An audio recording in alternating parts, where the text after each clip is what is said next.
Tel Aviv, and I gave a talk, pretty much the one I'll be saying today, and I met somebody after my talk and said, "Do you want to come to Oxford?" And I said, "Sure." "When?" He said, "In 2 weeks." And here I am. I'm Bill Colbert. Welcome. I'm Ansel Brown. I was a scholar in residence last year, and Charles and I had some really dynamic conversations last year about the parallels and the common experiences of the African and Jewish diaspora experiences, and so we just saw a need to continue the conversation. I look forward to our conversation this afternoon. And I'll just say very quickly, these are issues, I enjoyed the conversations with Ansel. I've spent most of my life engaged in these issues in different ways through my scholarship, and also dealing with issues of human rights, from Soviet Jewry to the indigenous people, the First Nations of Canada, Ethiopian Jewry, and I was active in the anti-apartheid movement, and also issues of racism in Canada and the UK. So these are questions that have always sort of been important to me.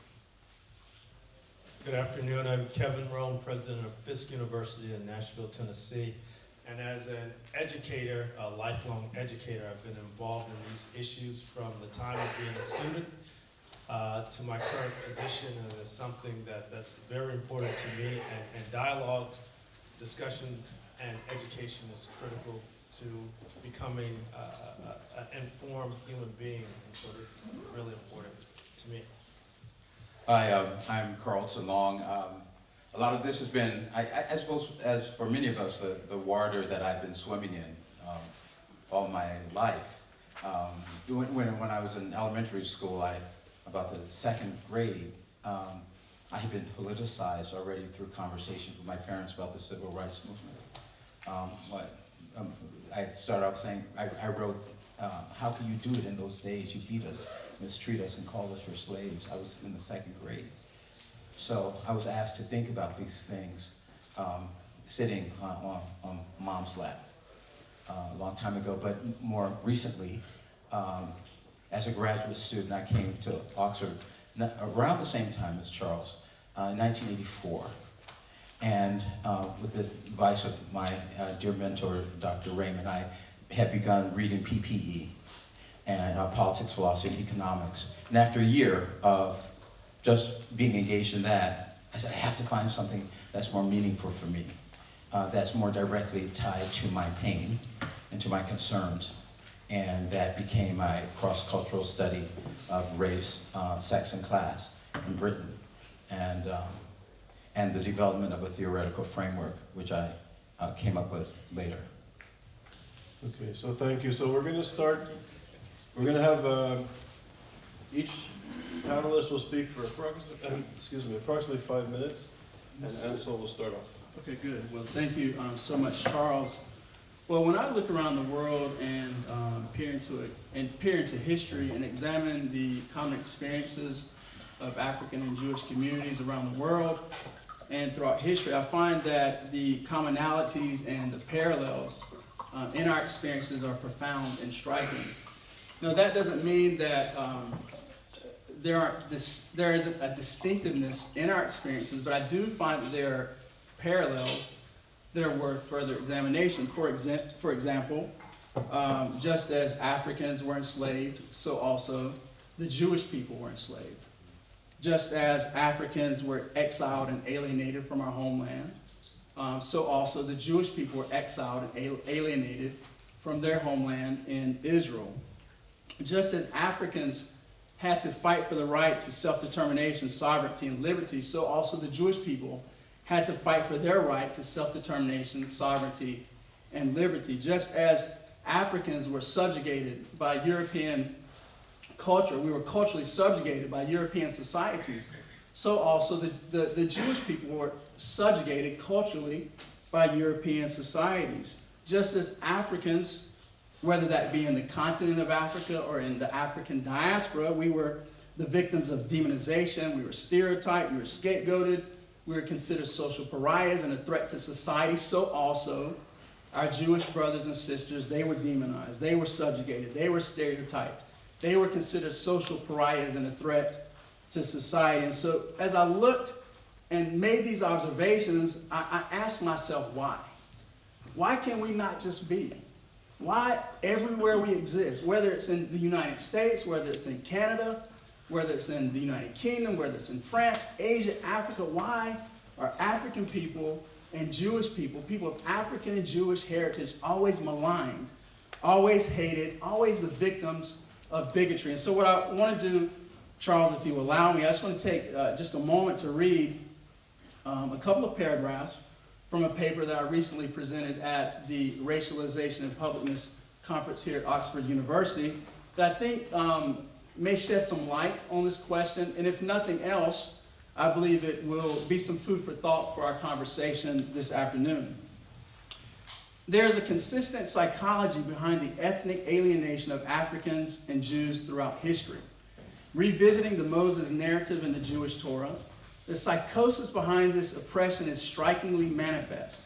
In the recorded story of Israeli bondage in Egypt, the Jewish male babies were killed by the Egyptians who feared that, and I'll quote from the passage from Exodus.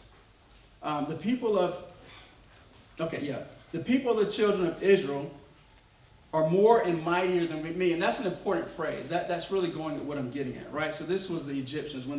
There's a precursor of the oppression of the Jewish people, the bondage of the Jewish people in Egypt. The people of the children of Israel are more and mightier than we. Come on, let us deal wisely with them, lest they multiply, and it come to pass that when there falleth out any war, they join also unto our enemies and fight against us, and so get them up out of the land. So I want to expound upon what I'm seeing in this text. It gives us some insight as to what's going on with racism and anti-Semitism. In the timeless wisdom of this text, the psychology of supremacy and cultural subjugation is exposed as what I believe to be fundamentally fear and the social ills that emanate from this fear: envy, demonization, and ultimately oppression and other genocidal outcomes. The onslaught to debase and dehumanize Africans and Jews historically has been fueled by deep-seated societal insecurity.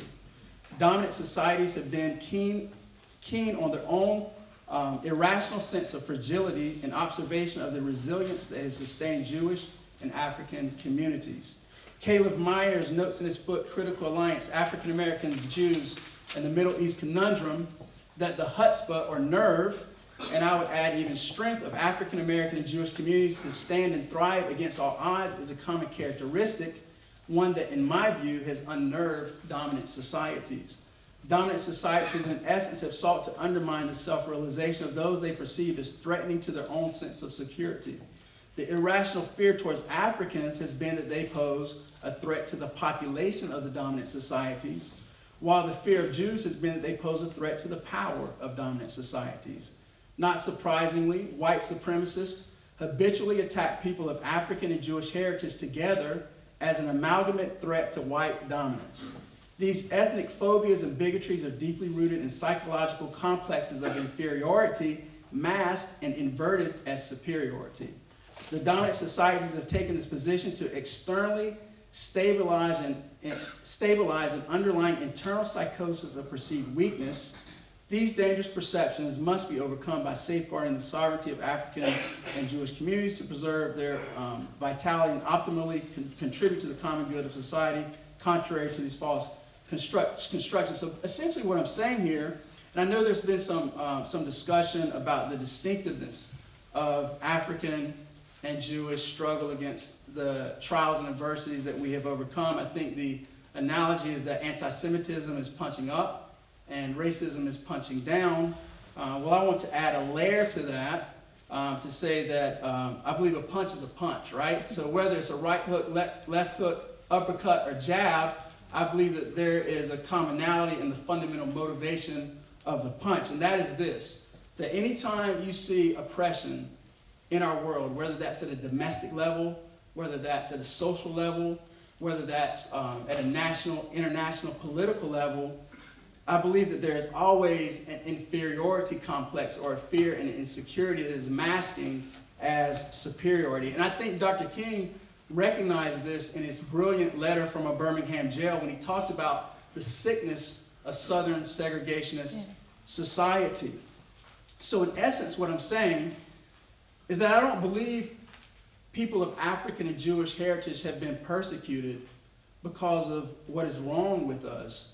Although, of course, we do know that there are quite a few things within our communities that need to be addressed, but I believe we have been persecuted because of what has been perceived as being right about us. I don't believe we've been bullied because we are weak. I believe we have been bullied because we are strong, and our strength has been a perceived threat to those who have bullied us.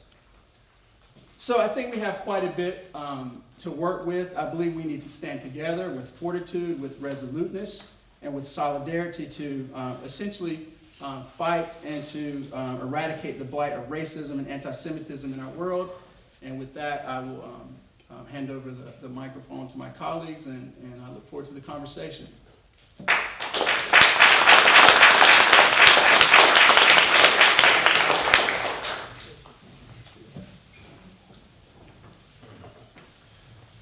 I just want to preface my prepared remarks with an observation that just comes from being here for a couple of days. And I think my presentation about intersectionality today is a pretty polemical one, and I want to qualify it a little bit. I think there's a possibility for an intersectionality not as I'll describe it here. And I think part of that really comes from or emerges from the dynamic of the diversity of this group. And on the one hand, I know that people here have come to learn about anti-Semitism, but I think there's a fundamental asymmetry that's built into this conference just because of the nature of it. And that is that Jews do not have, I mean, people have said this all day, Jews do not have a monopoly on suffering. And I think there's an expression of gratitude that really needs to be made to those people who've come here to learn about anti-Semitism, especially when the President of the United States is using Israel as a way of dividing our communities. It's very important, I think, for us, as you just said, to find ways of coming together.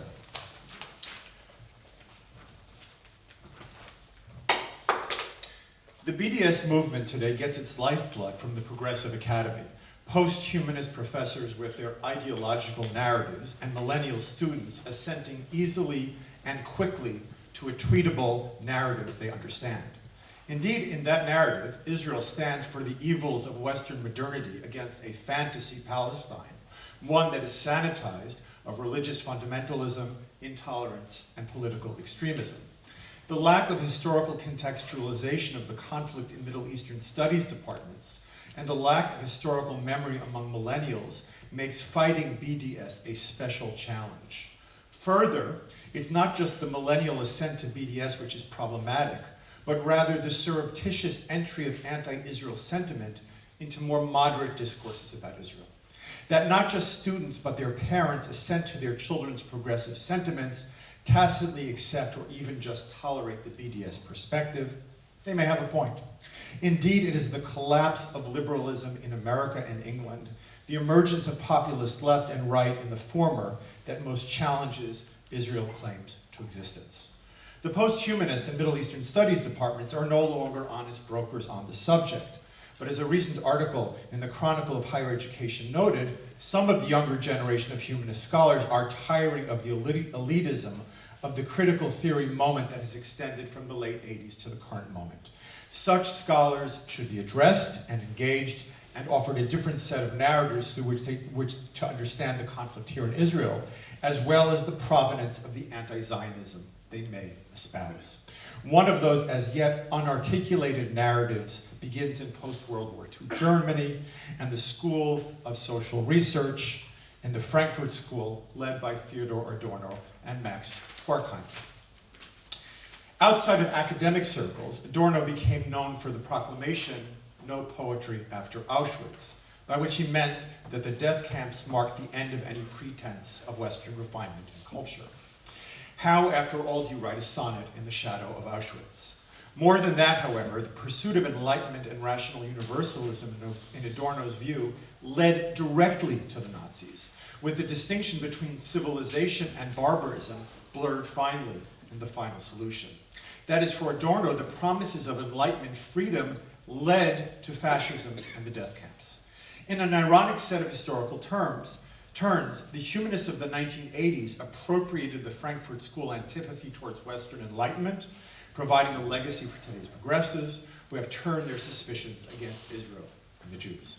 Starting in the 1970s, Michel Foucault, the most continuously influential figure in the humanities over the past decades, adopted the perspective of the Frankfurt School for Social and Cultural History.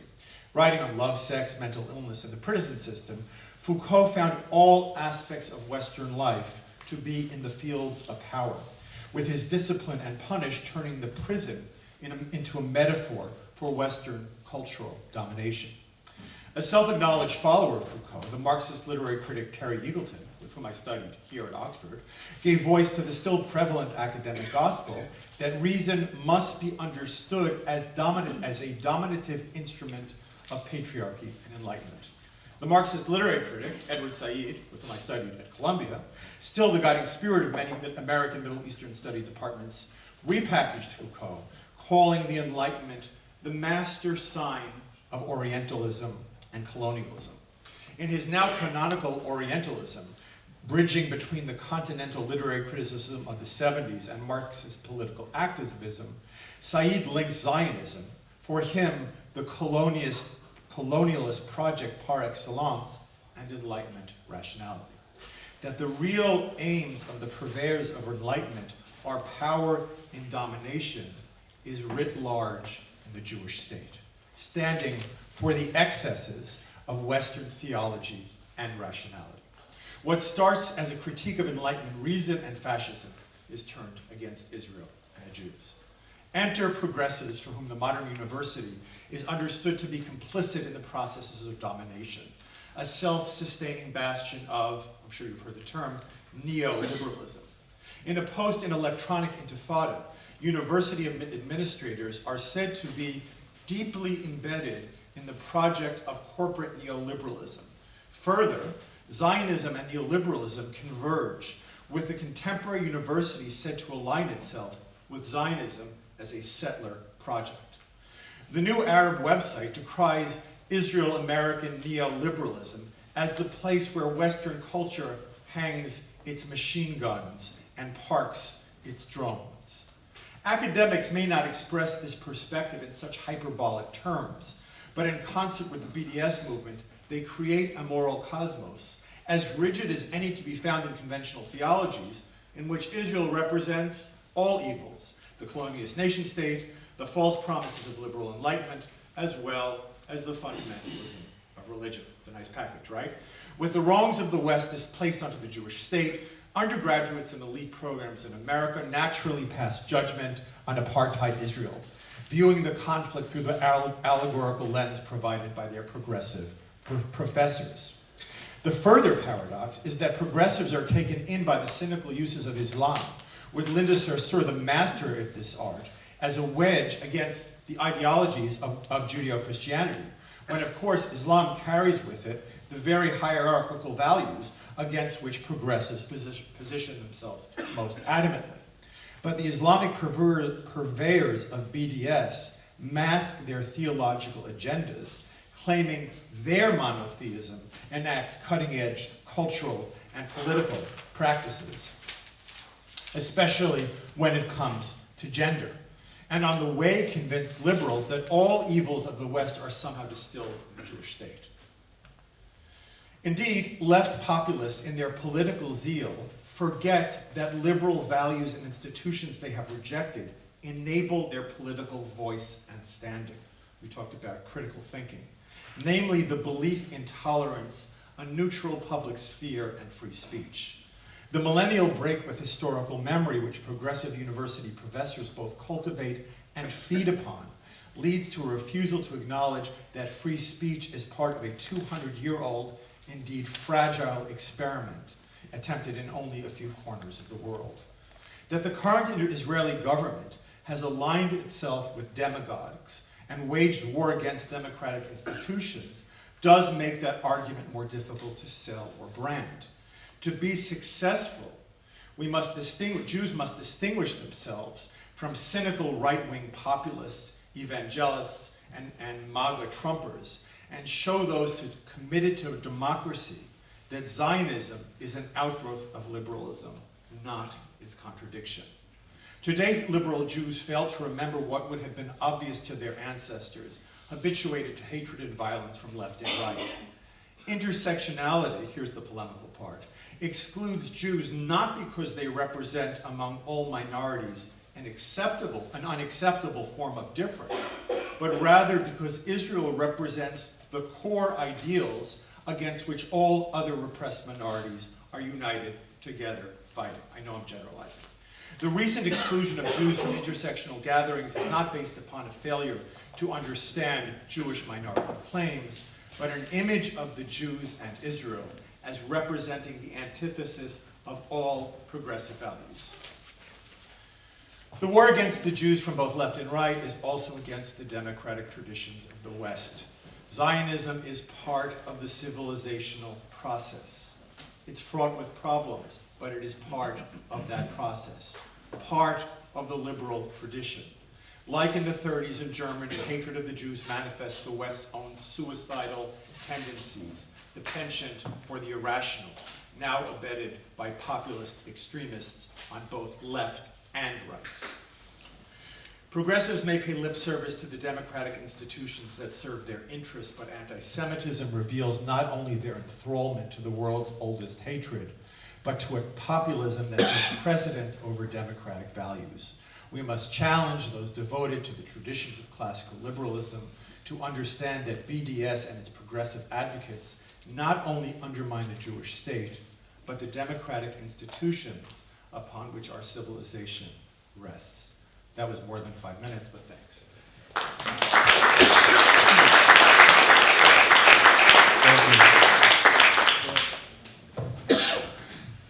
My old man's a white old man, and my old mother's black. If ever I curse that white old man, I take my curses back. If ever I cursed my black old mother and wished she were in hell, I'm sorry for that evil wish, and now I wish her well. My old man died in a fine, big house. My mom died in a shack. I wonder where I'm going to die, being neither white nor black. You know, the more I live, the more I seem to see, I seem to realize that there seems to be a very elegant simplicity in complexity. That there is, if we look, if we do the work, we can find elegant simplicity in complexity. So my talk really just talks about really 3 things, but those 3 things I would love for us to drill down very deeply into. And those 3 things are race, which I will put like Charles Husbands in quotation marks, race, sex, and class. For me, that's the whole lesson. It's not so much those 3 things, but the way in which they're used. And I would argue that most scholars that I found, and some brilliant scholars who published far more than I have, don't use those lenses in perhaps an optimal way. And as a result of a praxis that I was involved in Oxford with a brilliant anthropologist named Juliet Blair, I stumbled upon, in the late 1980s, a concept which I later took to Columbia University called the tripartite prism. And I like to work my way to that theoretical framework, which I shared with students and which I tossed around with colleagues of mine in New York. So we still have a lot of work to do, and so I would like to drill down into those things. So the first thing is I think to look at the category and the taxonomies of race, and to begin a rigorous review of that complexity. And combine that then to move further into sex and class. And what I would do is I would look through each of these prisms individually, and then suggest that we find an interesting way to look through them concurrently. And let's put everything together and see where we end up. So my goal in the talk is ambitious, but as I said before, it's simple. It is to provide professors and students who are gathered here with a systemic approach, which I conceptualize here in Oxford. This approach will hopefully assist the professors and the students here, the professors with the shaping of your syllabi, and the students with the conceptualization of your post-institute implementation projects. So race. I have, again, race in a quotation mark. In quotation marks. And I see it also as maybe the devil we know. We can gain a lot of insights by briefly exploring cross-culturally Britain and the United States, the issues of race, sex, and class. And I heard a scholar years ago talk about race, and she said, it's kind of like being hit with by a metaphor. So we're going to talk about the social construction of race, the other problematica with regard to race. But I'd like to just show a couple of cross-cultural examples. And my basic argument about race is going to be that it's real and it's not real, right? And we kind of know that, but we kind of ignore that.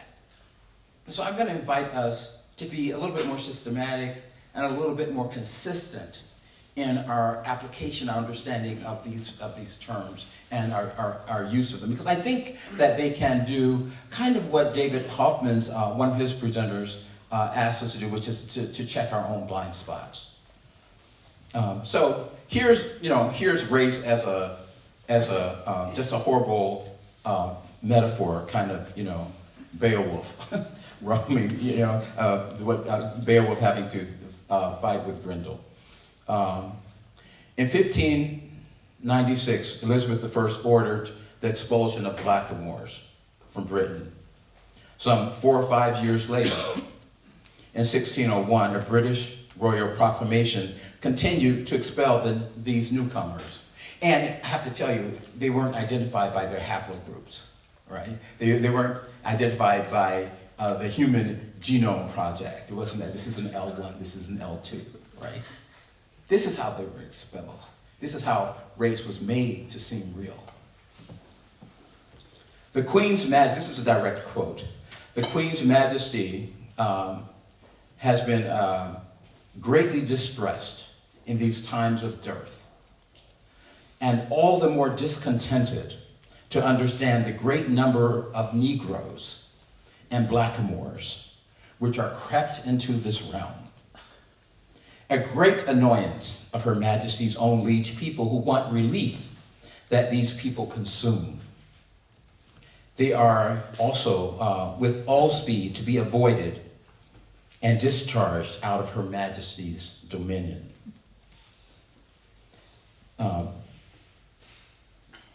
This was based on the relief that the people had purportedly consumed against the availability of her liege people. They added something else though, which touches upon, I think in a really interesting way, our Jewish brethren and sisters. It said, it went further, it said, as also that the most of them, this is further rationale for kicking them out, that most of them are infidels, having no understanding of Christ and his gospel. Such was the nature of their good news. Some 300 years earlier, King Edward I of England had issued, July 18th is coming up for us this week, July 18th, 1290, the Edict of Expulsion, a royal decree expelling all Jews from England. And that held in place for hundreds of years until Oliver Cromwell permitted Jews to return to England in 1657.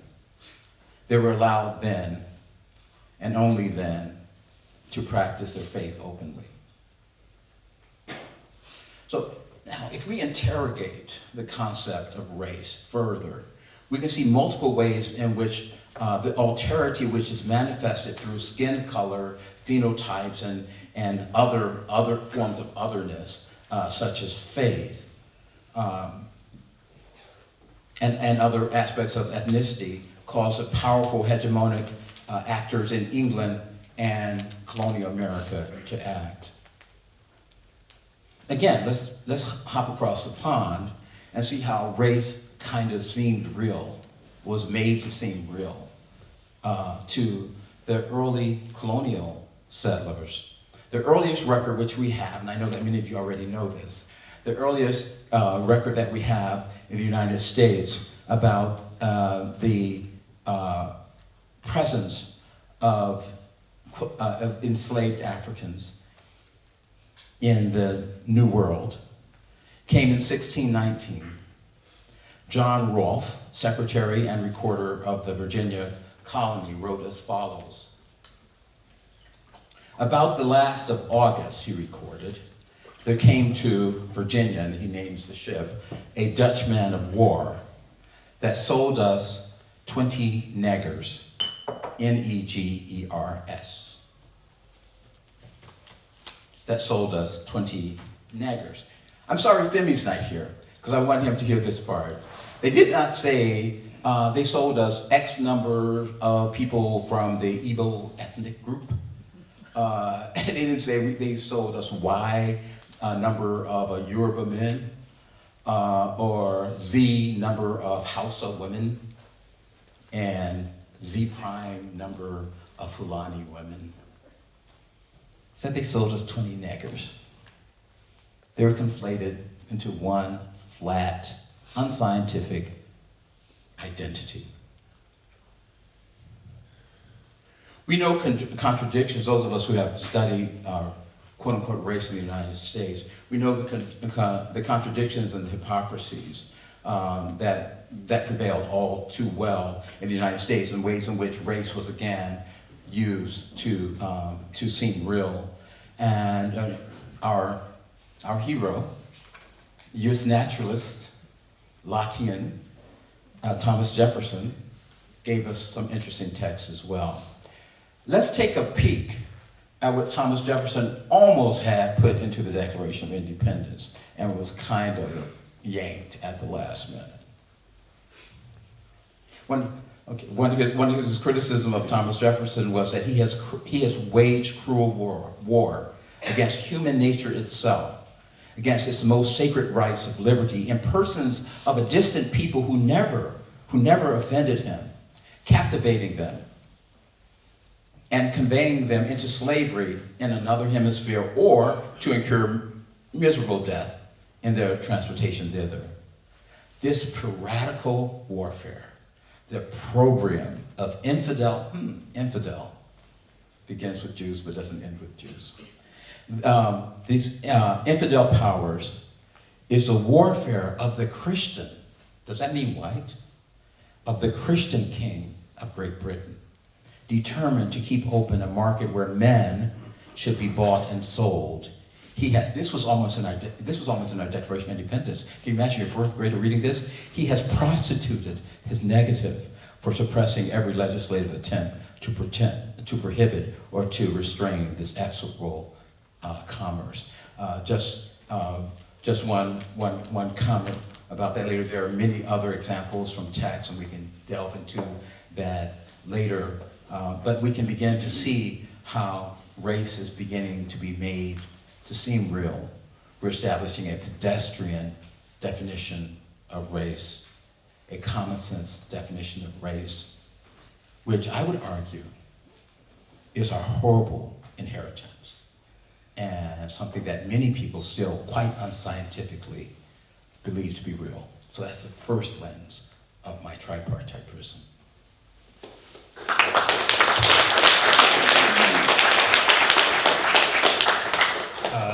Thank you. And I take a much different approach to this. I appreciate these intellectuals and their perspective.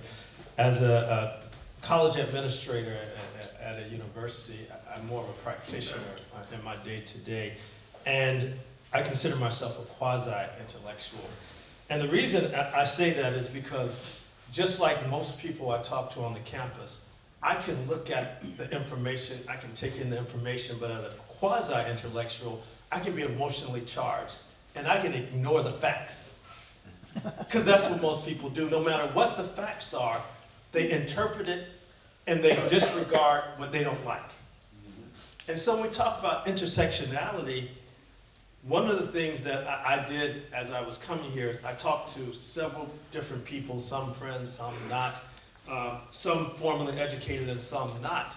And as I talked to them about the Jewish experience, the African American, whether it's a woman or sexual identity, they were all passionate about their experiences. And what I've learned working on a college campus as I've dealt with students and student organizations or individual students, whatever they're going through, whatever their suffrage is, that's the most important and impactful suffrage that's happening in the world. And as we talk about intersectionality, it causes people to have to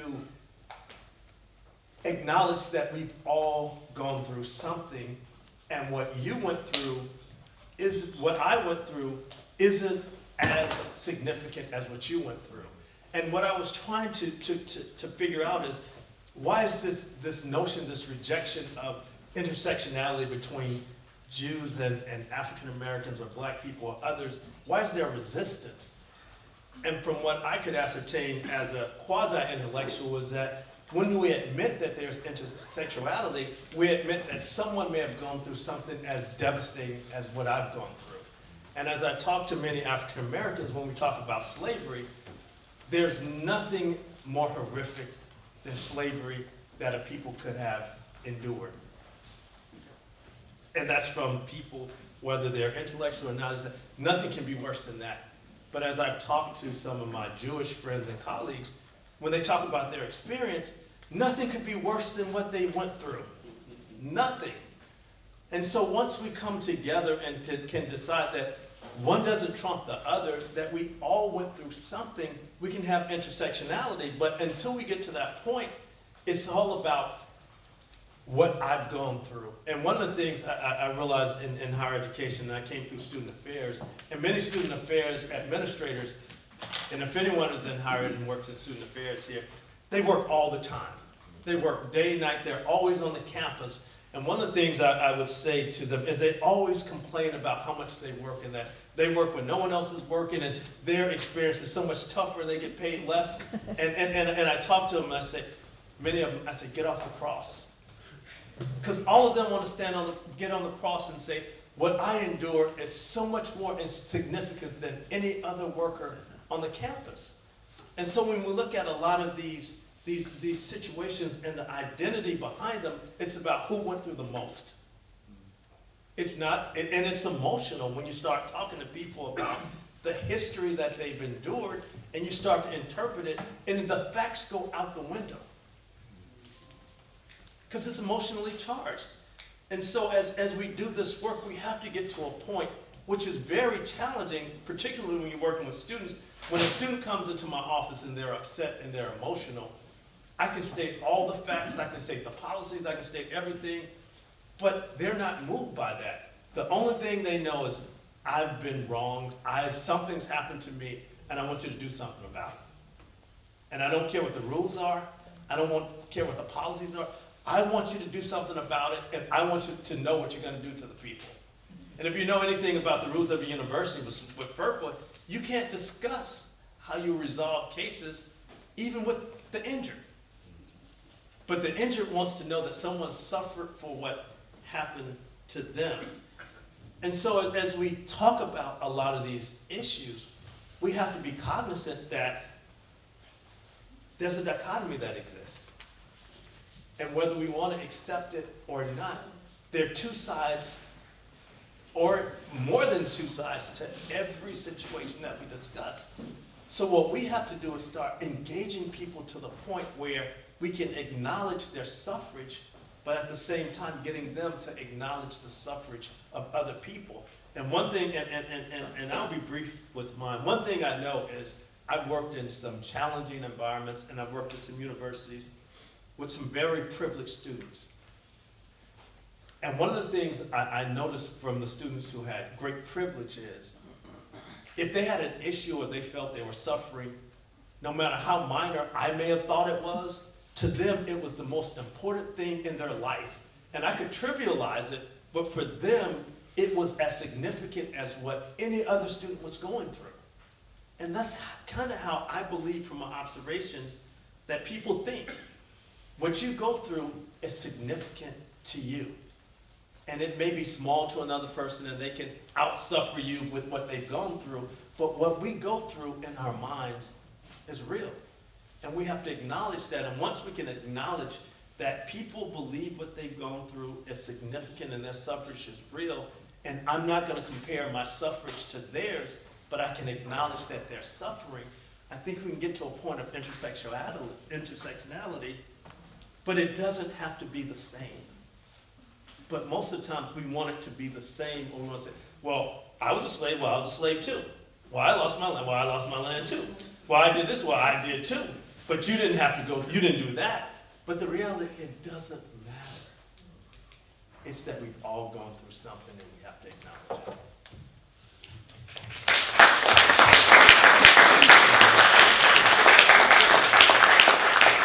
So thank you. So all the comments were rich, so it's interesting to come at the end. So I'll try and be brief and be coherent in my jet lag. I literally haven't slept for 2 days, so bear with me. So an intersectionality of racism and anti-Semitism. I want to start with one thought, and I've been speaking to Lily about this a lot, and some other people.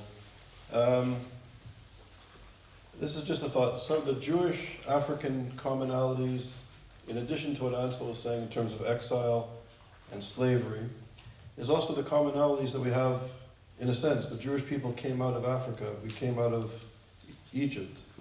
We were called the Jews for the first time by Pharaoh, which is interesting. And the question is, culturally, particularly in pre-Christian, pre-Islamic Africa, what are the common cultural practices and worldview that Jews and Africans in different parts of Africa share? And is a whole subject that's deep and rich in terms of wisdom and knowledge and a worldview at many levels that we share historically.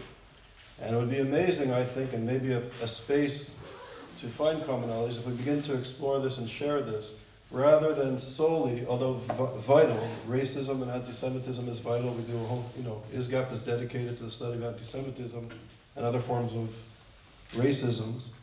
But on a positive note, what do we share historically, culturally, in terms of our worldview and our cultural practices? And I think that's a very kind of new area and terrain that I think we can have a lot of positive experiences rather than just kind of dealing with the negativity that we've been subjected to through European colonialism, slavery, and brutality that both peoples have experienced. So that's on the positive side. On the negative side, I want to start off by saying that I think we need to acknowledge the fact that particularly the United States, where I've been living for the last 13, 14 years, I think it's a racist society, right? It's segregated, fragmented, it was created on slavery and segregation, Jim Crow. You go to any American city today, it's segregated. Economically, socially, politically, it's in your face. And you have to be pretty blind not to see it. And it affects our language, it affects our perceptions, it's there. If the United States is this sort of racist society, I would also argue that, there's a strong dose of anti-Semitism in American society. So to start off with, I think we are all kind of racist and anti-Semitic and sexist and homophobic to begin the conversation.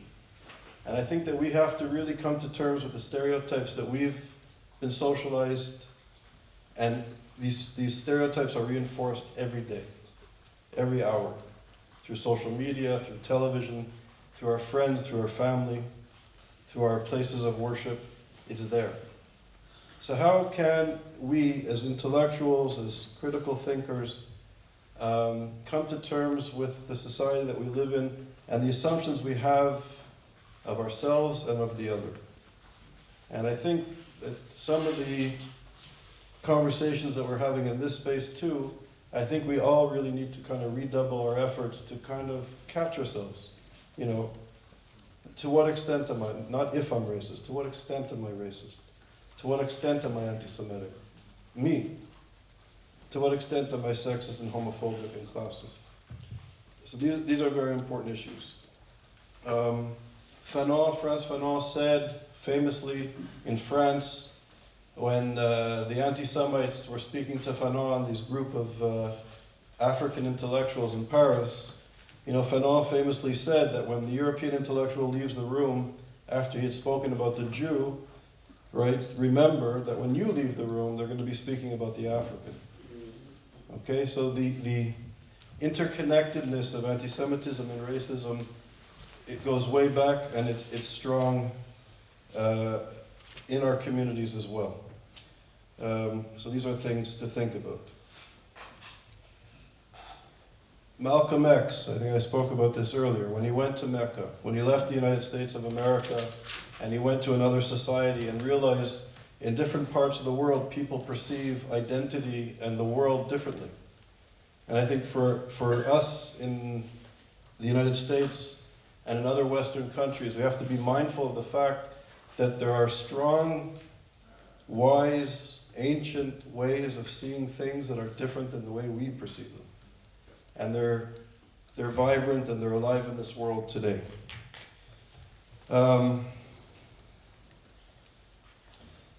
I also want to say that the space for cooperation and alliances, I think, is deep.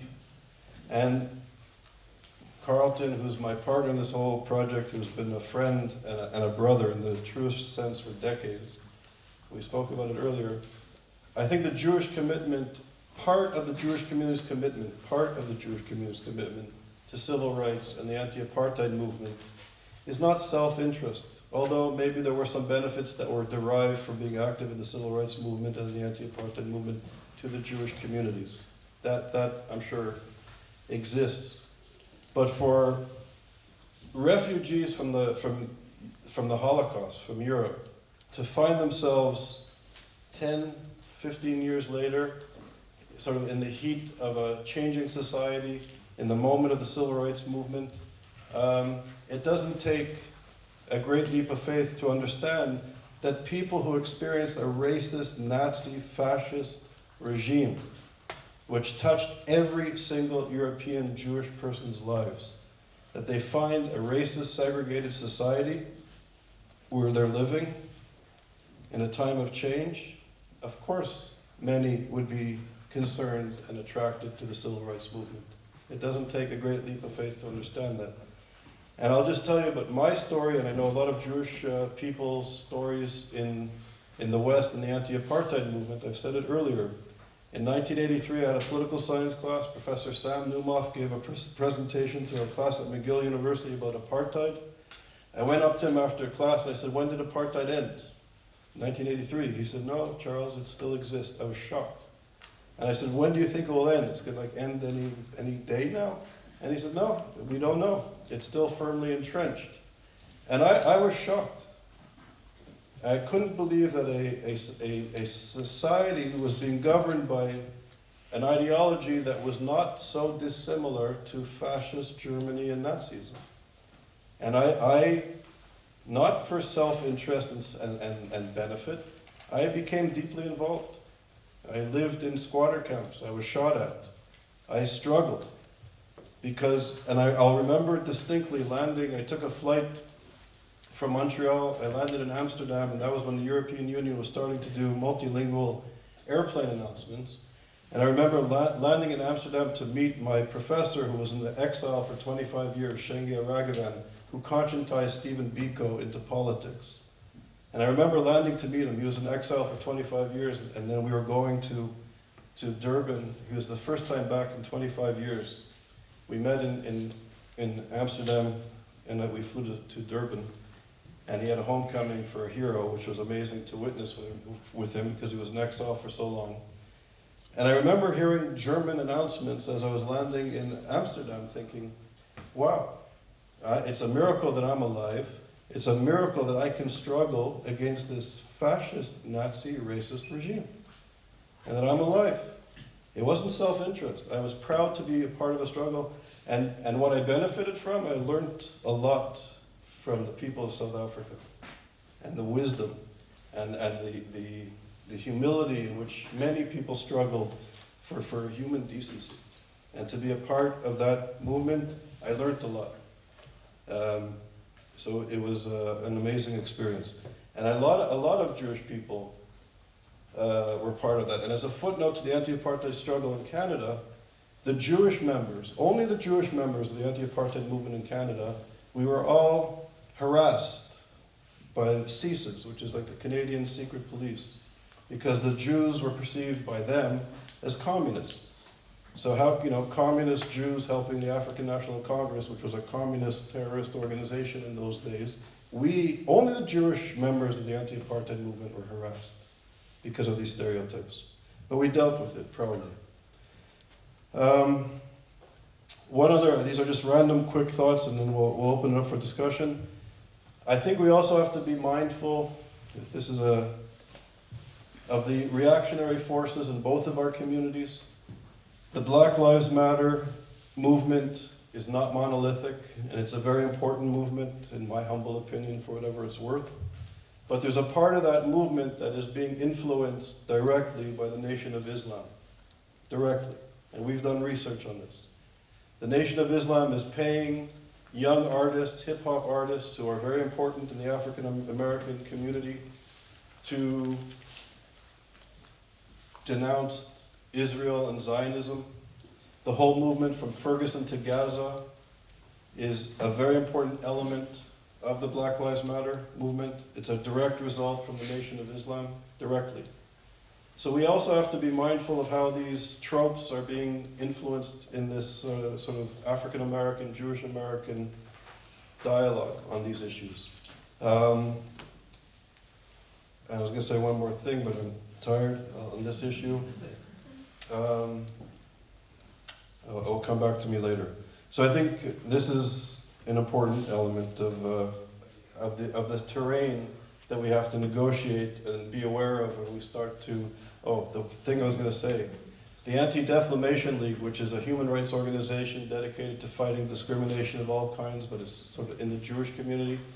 Part of this Nation of Islam attack on the Jewish community is that the ADL brings American police officers to Israel to learn about counterterrorism.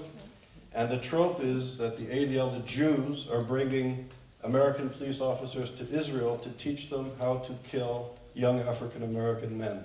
That's a prevalent trope in our communities and in our discourse. So how do we kind of be aware of reactionary forces in both of our communities and sort of elevate ourselves to a place where we could fight racism and anti-Semitism and other forms of bigotry? So we have to contextualize what is going on in our communities. And there's reactionary parts of the Jewish community that needs to be understood. Who's funding them? What's motivating them? How does that affect African American Jewish relations? How does it affect the Jewish community standing in Israel? These are complicated, complex, changing situations that we have to, I think, be aware of. And then just going back to the more positive point, I think there's a lot of wisdom in our cultures and our heritage, and I think this could also be a space, an amazing creative space for us to learn about each other and ourselves, to create strong relations. So I'll end it there. Thank you. So we'll open it up to comments or questions. I think the comparative kind of victimology that we've discussed here is very, very important. And again, I think one of the things that's happened when you compare the Black Jewish experience is that within the last 30 years, African American Afrocentrists have kind of characterized slavery as a Holocaust, or a genocide. They look at instances like the Tuskegee experiment and say that's a pattern of genocide. Some have said mass incarceration now is kind of an offshoot of looking at the Jewish experience in the Holocaust. I'm trying to recall a historian of slavery as far back as the 50s. I think it was Stanley Elkins who compared the plantation and slavery to concentration camps. So I think we'll continue to get this comparison, but again, each group has a different perception of what their experience is. And as Dr. Rome said, there is this tendency to just kind of look very narrowly that mine was just the worst, rather than trying to wrap your head around comparing but understanding that they're different. I think what you brought up, Carlton, relative to 1619 and what's happening in terms of commemoration this year, that's important for me because Dr. Kotek's lecture yesterday and the images were so powerful. And I think if we look chronologically at the birth of anti-Semitism and how it flows down to today, there's a certain point in time, beginning with the slave trade, that then distinct racism against Africans kind of jump on that train. And when he showed postcards of those images, you can take and find postcards of stereotypes for certain kinds of products within the black community that had been stereotyped at that point in time.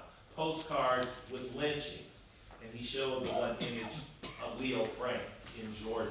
So I think as much as there's some commonalities that still should definitely be studied, I think now with what we're talking about mostly here in terms of the Israeli-Palestinian conflict, where did African Americans fall in that kind of discussion?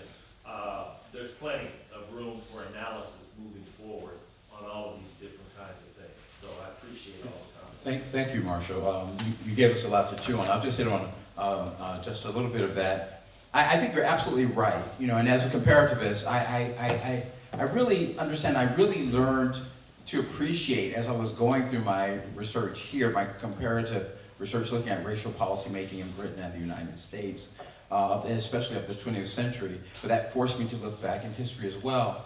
I really began to see how nuanced things must be when we're trying to be careful in comparison. Sometimes the urge is just to push a square peg through a round hole and say, you know, this is what it was, and this was, this policy must be like this experience must be like this, and they really don't have to be. They each stand with integrity on their own. They each stand inviting our concern, quite independent, although we can learn, of course, from ways in which we can see things which are analogous, to be certain. Just to build on it, Charles, this is going to be an ongoing conversation. We'll have to probably end up doing a paper on it. But, you know, I have the advantage of, you know, I guess having done my doctoral research in politics here and then having done my doctoral research in the United States in ministry, that I kind of get to live in, like, I guess, St. Augustine, the city of God and the city of man. And so the city of man part was the real politic part, Charles, where I'm looking at, people have multiple motivations for many things, and I don't want to think in terms of monoliths. There will be people who are purely altruistic, somewhat altruistic, excited, idealistic, youthful, dreamy, self-interested. There's a wide range, I would argue, in any population, and I find that okay, and that's from a purely real politic point of view. But what really guides me isn't that. What guides me is my ministry, which is why I ended my conversation with our dear sister with, I'm your brother. That was kind of like one of the quotes in the anti-slavery movement, am I not a friend and a brother? Because what guides me isn't the real politic. I look at that, I'm like, folks don't always do what they say, and they're motivated by lots of different things, and that's just human nature, but across the board. But I aspire to build the world that I want to leave behind. And that, to me, is and must be selfless in all of us. It's not that you're doing this for me, I'm doing this for you. It's like I'm doing this for the world that I envision. And that's what guides me ultimately. And that's why, we're brothers. The last thing I would say is, I haven't gotten a chance to luxuriate the tripartite prism, so let me just give you a 1-minute rundown. So the idea is that I take these conventional lenses and I ask, might we apply all three of them all the time in our analyses? And I take these as controlling analyses, if there are any lawyers here. I mean, there are lots of identities, but I take these as three controlling lenses. The race as being not being real and not real, being real in the sense that it generates racism, which is real, but being not real scientifically in terms of our not belonging in discrete phenotypical groups, which are immediately identifiable upon looking. Right. But then, so I drill down on the race piece. But then on the sex piece, I drill down as well in terms of understanding of gender, in terms of the sex being what you're born with, and the gender being how you engage what you're born with and how society engages what you're born with. And then the social class, I learned so much about social class by having lived in Britain. I could have called my talk All Things Bright and Beautiful because of the whole notion of hierarchy. So when I go back to the States, I tell my students, this equality thing that you're going on about, not everybody believes in that. Britain is a society in which some men are born to be king. And it's okay, it's accepted that way. And I'm saying it's okay in that culture. And I would say, even to those here, if you don't believe that this is a deeply hierarchical culture, one which says all things bright and beautiful, the rich man in his castle, the poor man at the gate, God made them high and lowly and ordered their estate, right? All things bright and beautiful. It's a deeply hierarchical culture. It's a deeply feudal culture. If you don't believe me, ask your scout and then go talk to the master of the college. Okay? So so it's important for us when we compare to look at the nuances here.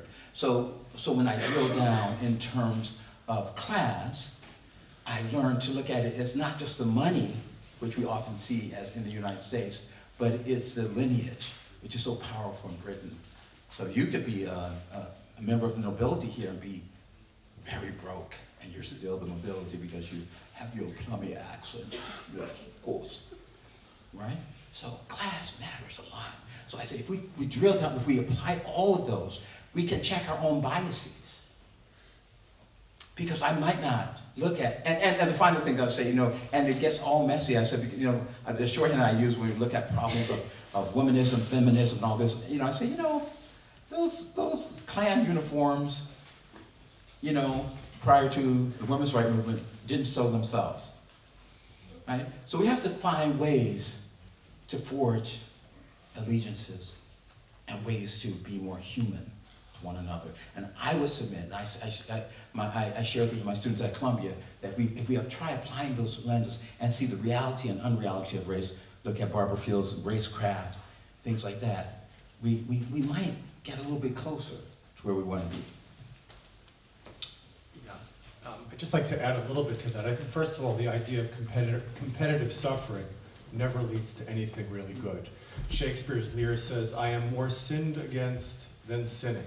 And that's really a universal experience. We all feel like we're the one who is getting screwed. I want to actually suggest things perhaps a little bit differently now. Race, class, and gender are, of course, identifiers. And I think, as everybody on the panel is saying, the most important thing is to be present to somebody's story, somebody's suffering. But I think what's really undermining the values that Charles talked about is the emphasis on identity politics. That I am who I am based on race, class, and gender. Of course, that's true to a certain extent. But I think there are also the other values that bring us together. And that's what we should emphasize. In Israel, I teach a class on Shakespeare in which half of the class, or maybe 35% of the class, is Jewish, 35% of the class is Arab Muslim, and 30%, math is right, and 30% of the class is Arab, Christian Arab.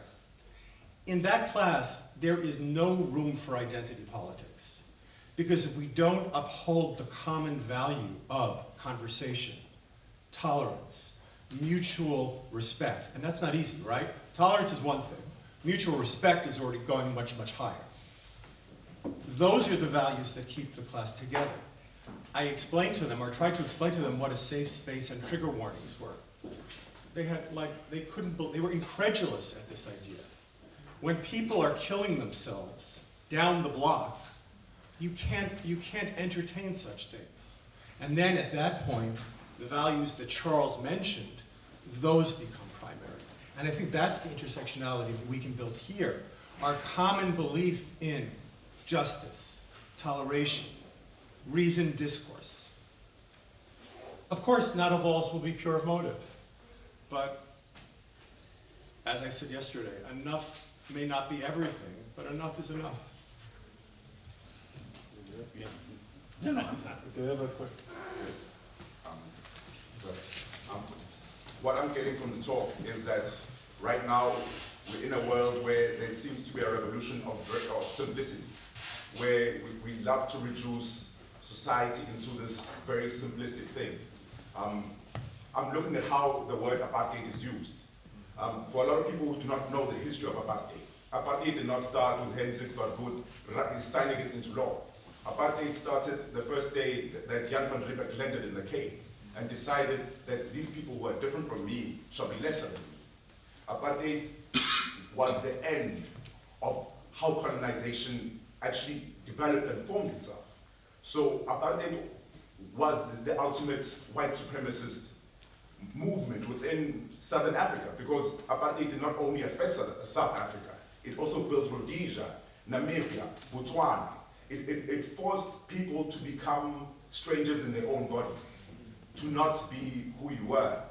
It took us from being people of our beliefs to being people that have to follow a certain belief just to be able to keep the land that was taken away from you. So, right now in popular culture, they love using this word apartheid, which for me, it offends me a lot, because my community suffered. We lost relatives. We lost people that we loved in apartheid. They love taking it and putting it in the Israeli-Palestinian issue. And I always say it's a different issue. Apartheid, for you to say that that issue is like apartheid, I do not understand what apartheid was about.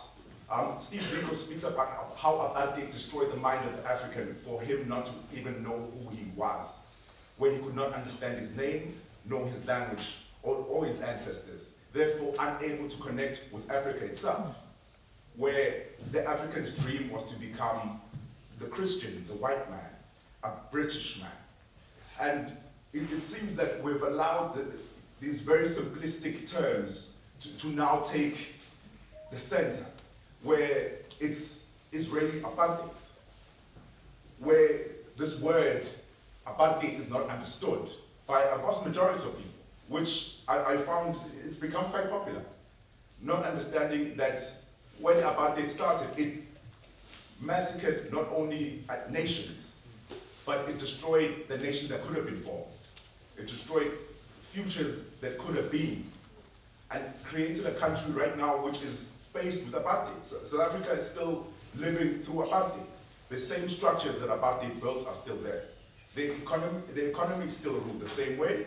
The varsities and the type of education they gave is still the type of education they gave, where the influence of Israel, Zion, was one of the places that people facing apartheid were able to hide under, where we found the creation of a Zionist church, where people said, one day we will get to our Jerusalem, where we will be free, where we will have our own identity, be connected with our ancestors. And that type of historical look at this word of apartheid is able to create this narrative of white supremacy, because that's what a lot of these people want to place on Israel, for it to be a white supremacist type of colony, because it's easier to destroy your enemy when you make him look like a monster. Because apartheid it was not 45 years. It was over 300 years of exploitation and destruction of tribes and their beliefs. So I think we've allowed a lot of this very simplistic narratives to go on. And I understand for a child in the US who does not know about my history, when he sees people who are being emotional and speaking about another people's plight. I'm not taking away from the Palestinians' plight. I'm not taking away from the plight of Israelis who have suffered also in this conflict.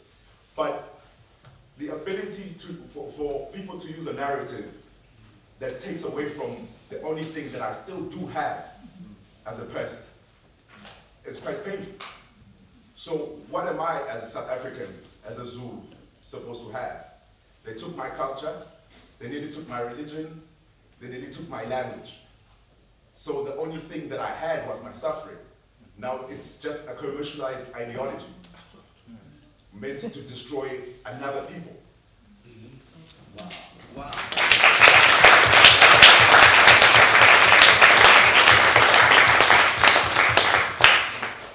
Thank you. That's wisdom, in my humble opinion. Thank you.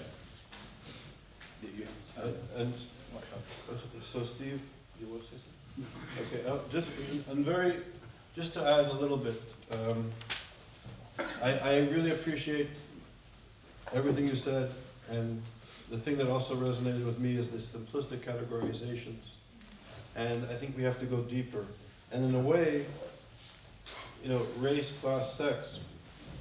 There's a lot of people that don't quite fit into those categories. What is the Jew? It's under the ethnicity part of the Right. race, yeah. It's under ethnicity, which is a European subsection or invention of this race and ethnicity.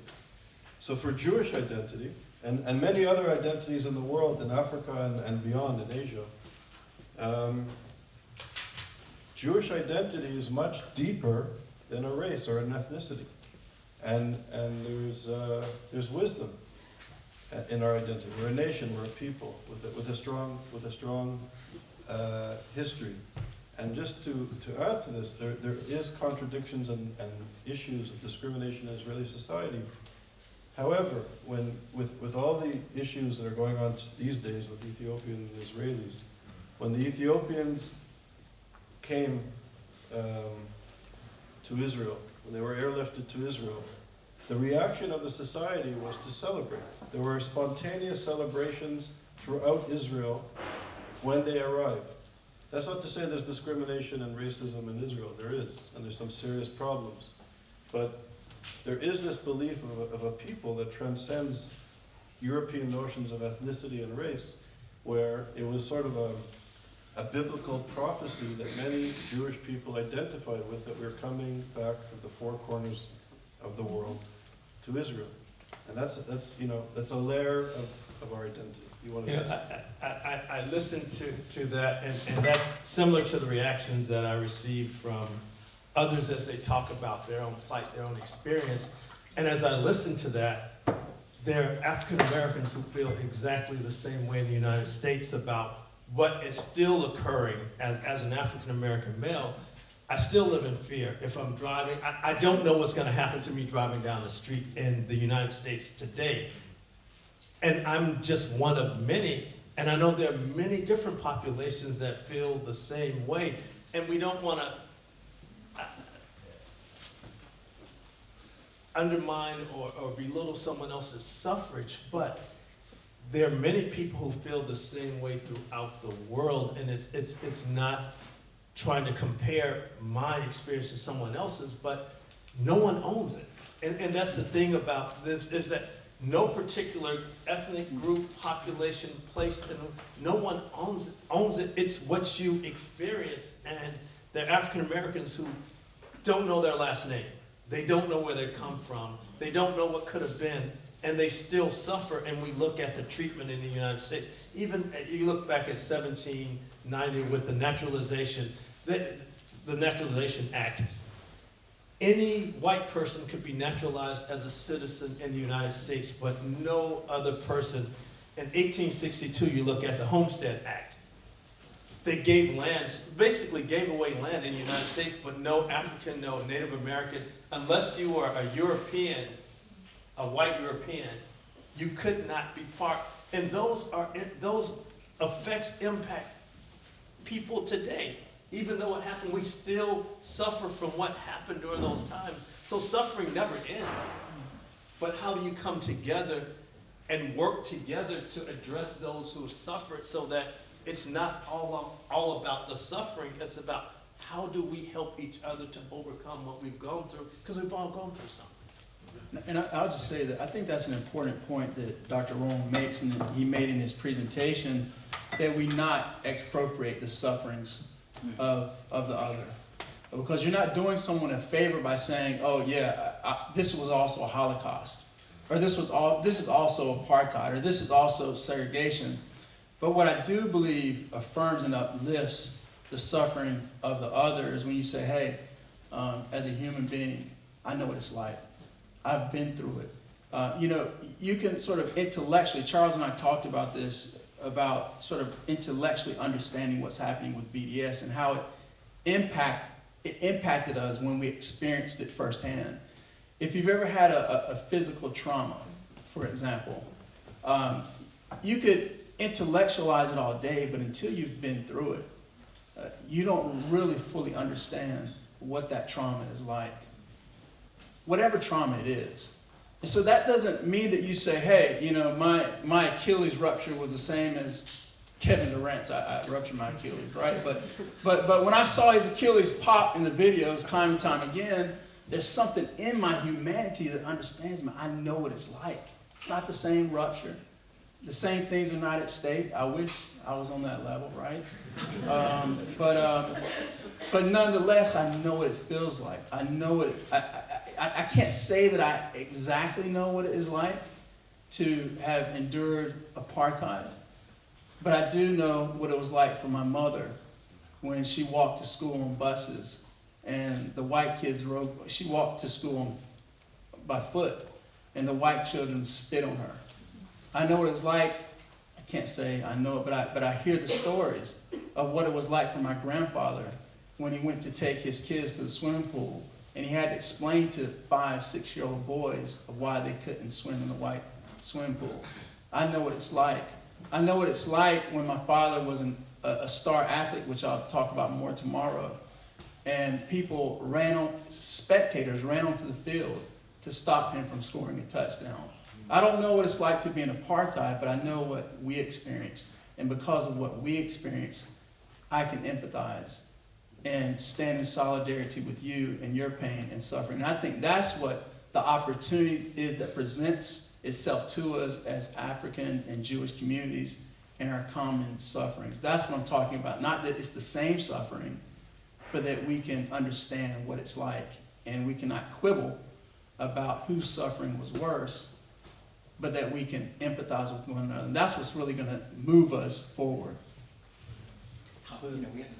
Yeah, okay, in the back. Yeah. Next, sorry. Ivana was. Oh, so Charles and then Stephen. So thank you for the panel. So I just want us to be able to address the elephant in the room, right? The panel today was on the topic of intersectionality, apologies. But as you can all see, you guys are all males out there. So I was thinking about what about the other intersectional figures that do fall under Judaism and Black people, such as women of color, Ethiopian Jews. How do we get them to also have the opportunities to tell us about their struggles and how they interact with the topics that we're speaking about in this institution?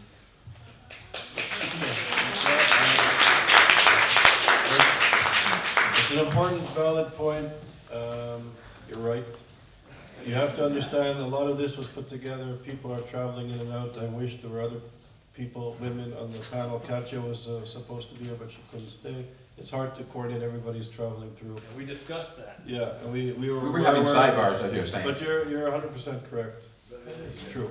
But we also, yeah, So- we had not heard from Okay, any of the women yet. Yeah, so Holly, Holly, Oh, yeah, sure. and then Stephen, and then Lily. Well, I was like, I would give Lily privilege first. Would you like to speak first? Go ahead, really.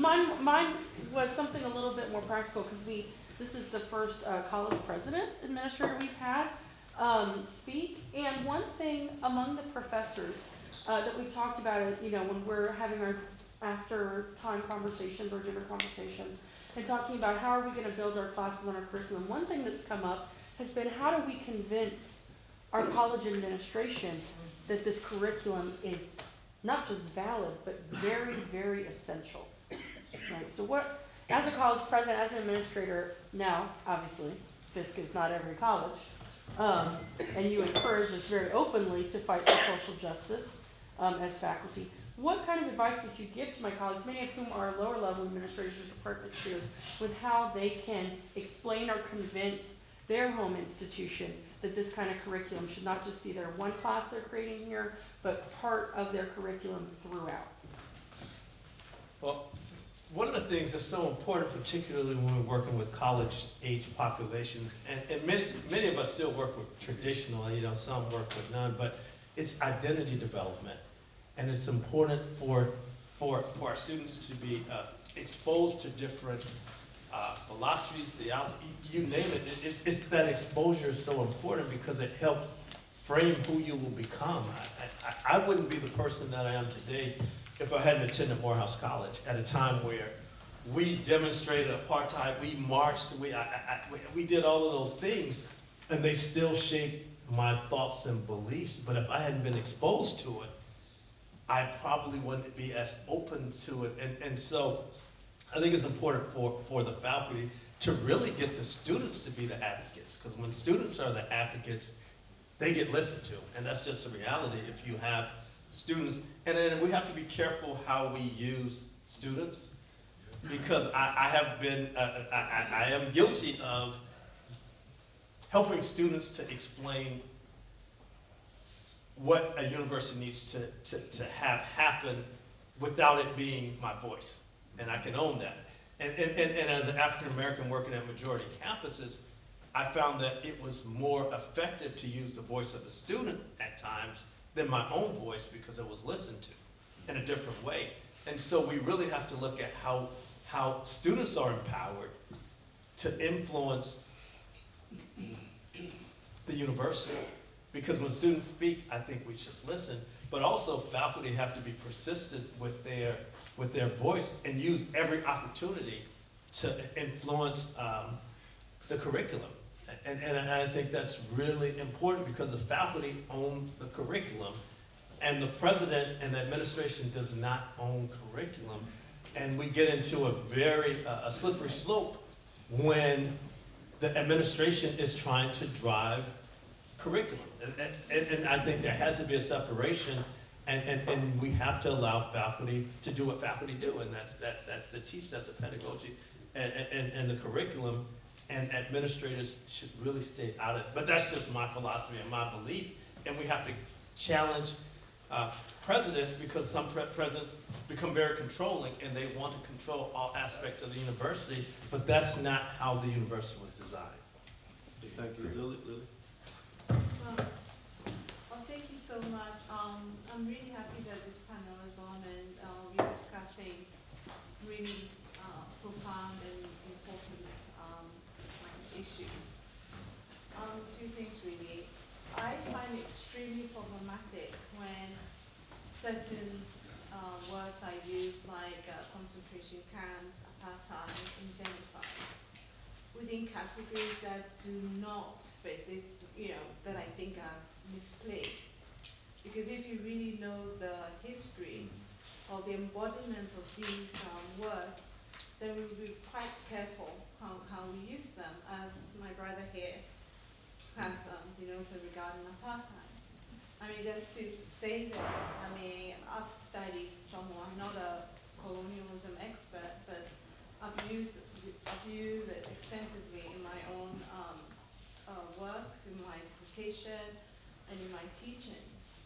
And if you see how Africans were colonized and how colonialism became a handmaiden to the apartheid regime, and how blacks were constructed. And this goes back, I'm sure my brother here probably knows the Hottentot Venus, right? Up to now, I mean, how this woman's body was dissected. She was put in a cage in France. And I think part of, I don't know whether part of, what word should I use to describe it? Part of her private genitalia is still in the museum, Museum de l'Homme.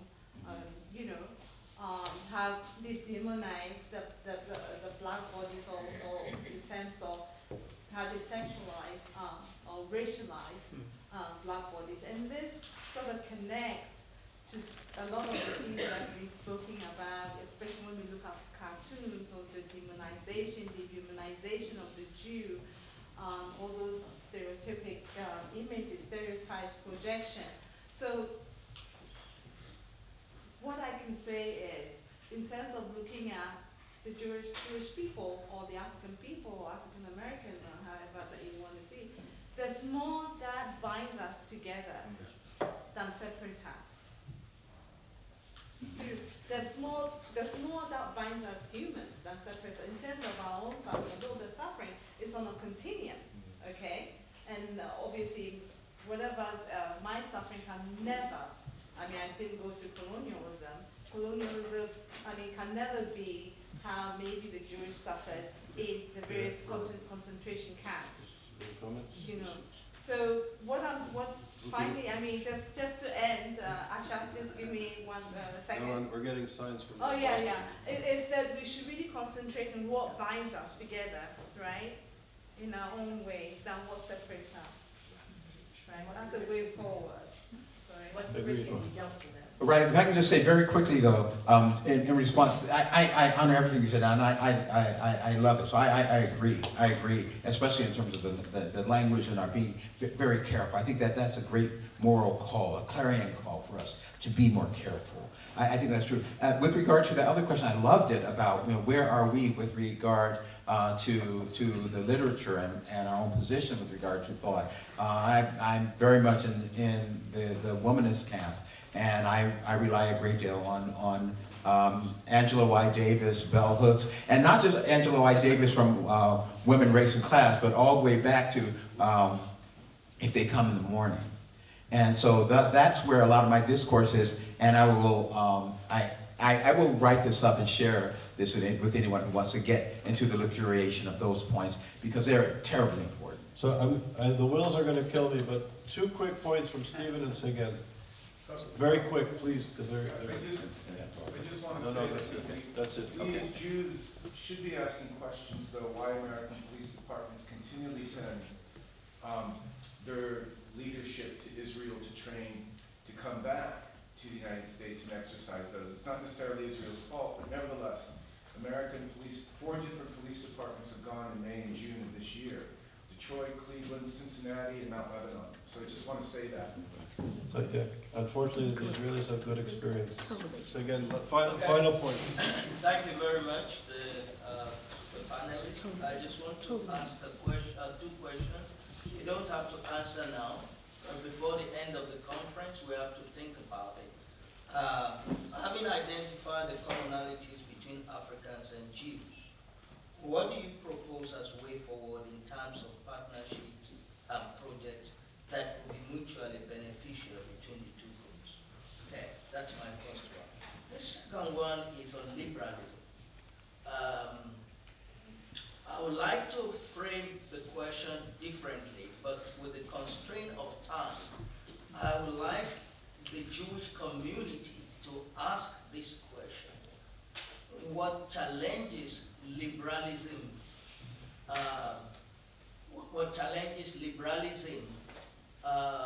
brings upon the Jewish identity? There is something that is unique about the Jewish people. That is what is being attacked from the left, from the right, by the Islamic, political Islam, and all of that. Now, does liberalism place a challenge on that unique identity or not? Like I said, you don't have to answer, but we need to think about it. I will try to answer your question in my presentation tomorrow. Okay, tomorrow, good. Okay. Well, as I talk to different people, one of the biggest factors that came up and something that you addressed, how do we come together, is a lack of trust. If we really want to talk about, as I talk to African American people, I say, well, as we talk, they say, I don't trust them. And I don't know where that trust comes from. And you said something, it's like, the people I talk to, they see Jewish people as a monolithic group. It's like they're all, when you say Jewish, they have this perception, and we never got into the perception. And whatever it is, it's something that addresses a lack of trust that's happened over a period of time. And until we can get to a period of where we're trusting each other, there's probably not much that we can accomplish. So I think we really have to work on how we rebuild the trust that existed during the civil rights movement, because we've moved from that relationship, and that's, to me, an issue. It's a very important issue. So I want to, we have no more time, I'm sorry, the rules, we have to get out of the room. I'll just end with one comment, and we're speaking about colonialism, apartheid. As a Canadian, I want to ask, has anybody heard of the word biotic? The biotic people. So the biotic people were hunted by the British in a place called Newfoundland, which is the quintessential colonial space, Newfoundland. For 132 years, the British hunted them for sport. And the last person, her name was Sawandowit, she died of old age in St. John's, Newfoundland, in 1879. It's the complete eradication of an entire people that we don't even know about. So, that's one. Two, the Bantustan, South Africa, was a Canadian invention. The way the First Nations were treated in Canada, Verwoerd and another general from South Africa came to Canada to learn about our reservation system. So the colonial policies, the history, we don't even know so much about the ramifications of it. Anyways, there's a lot of very important work to do and to understand our histories, to try and come together, to build trust, I think is essential. And I think you were saying, Ansel was saying the other day, the Jewish Americans, the African Americans, the African people, the Jewish people were very, very close, but there's a gap. And I think once we can bridge that gap, I don't know, there could be a floodgates of creativity can emerge. So on that positive note, have a nice dinner, and then we'll come back to